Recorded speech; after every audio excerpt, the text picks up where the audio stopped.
Hello friends, welcome to my channel SR Ritu. দেখো, আজ আমি আমার কিচেনে রান্না করতে চলেছি আর মাছের ঝোল। তোমরা তো আর মাছ সবাই খেতে ভালোবাসো আমি জানি। আমারও একটি পছন্দের মাছ হলো আর মাছ।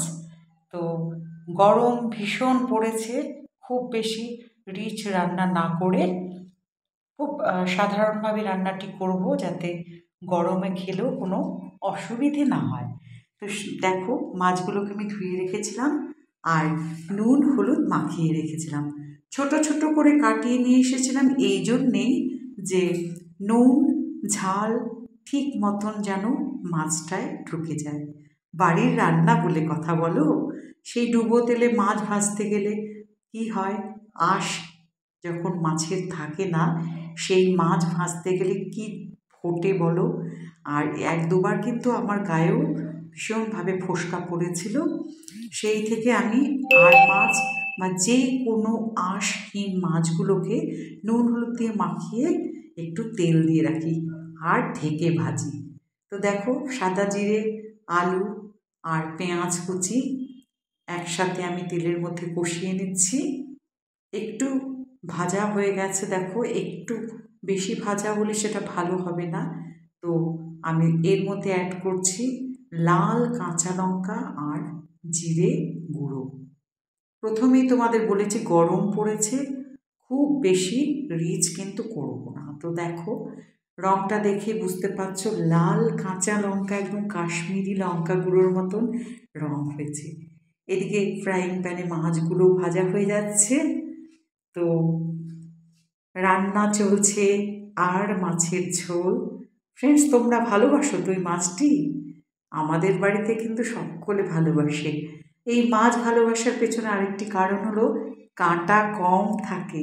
হ্যাঁ, বাড়ির ছোট থেকে বড় যে কোনো সদস্যই আনন্দে এই মাছ 2-3 পিস খেয়ে নিতে পারে, চোখ বন্ধ করে খেয়ে নেওয়া যেতে পারে, কাঁটা কিন্তু একদম থাকে না।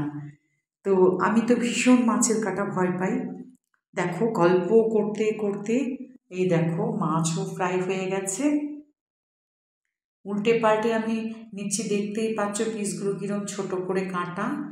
আর আমাদের বাড়িতে সবাই ছোট পছন্দ করে, যাতে ঝোলের মধ্যে দিলেও নুন ঠিকঠাক মাছে যেন ঢুকে যায়, না হলে কিন্তু মশলি খেতে চায় না, স্বাদ পায় না। তো ওইদিকে ঝোলও ফুটে উঠেছে। দেখো, আমি বলেইছিলাম আর মাছের ভাপা নয়, সর্ষে পোস্ত নয়, আজ কিন্তু একদম প্লেন আর মাছের ঝোল রান্না হচ্ছে।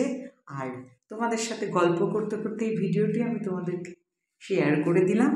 দেখো, ঝোলটা ফুটে উঠেছে। আমি একটু গরম মশলার গুঁড়ো দিয়েছি, তাতে করে টেস্ট ভালো হয়, কারণ আর মাছটা তো বরফের মাছ ছিল। একটু গরম মশলার গুঁড়ো কিন্তু তার টেস্টটাকে দ্বিগুণ বাড়িয়ে দেয়। দেখো, রান্নাটি আমার কমপ্লিট হয়ে গেল। একদম সিম্পল, ছোট্ট ছোট্ট করে আলুর পিস দিয়েছি, আলু ভালোবাসে বলে। কিন্তু বেশি আলু কিন্তু খাওয়া যাবে না, সেই জন্য তোমরা ইচ্ছে হলে আলুটাও স্কিপ করতে পারো। দেখো, রান্নাটি হয়ে গেল। কেমন তাড়াতাড়ি ঝটপট কিন্তু আর মাছের এই ঝোল রান্না হয়ে গেল। আর কি বন্ধুরা, ভিডিওটি ভালো লাগলে লাইক শেয়ার কমেন্ট করো। দেখো, আমি 2-1টা ফটো তোমাদের জন্য পাঠিয়ে দিলাম। তো আজকের ভিডিও কিন্তু আর দীর্ঘ করছি না। যারা এখনো চ্যানেলটিতে আসোনি, ঝটপট চলে এসো। নানান রকম রান্না, নানান রকম সব কিছু আমি তোমাদের সাথে আমার ব্লগে শেয়ার করি। সকলে ভালো থেকো, টাটা, বাবা।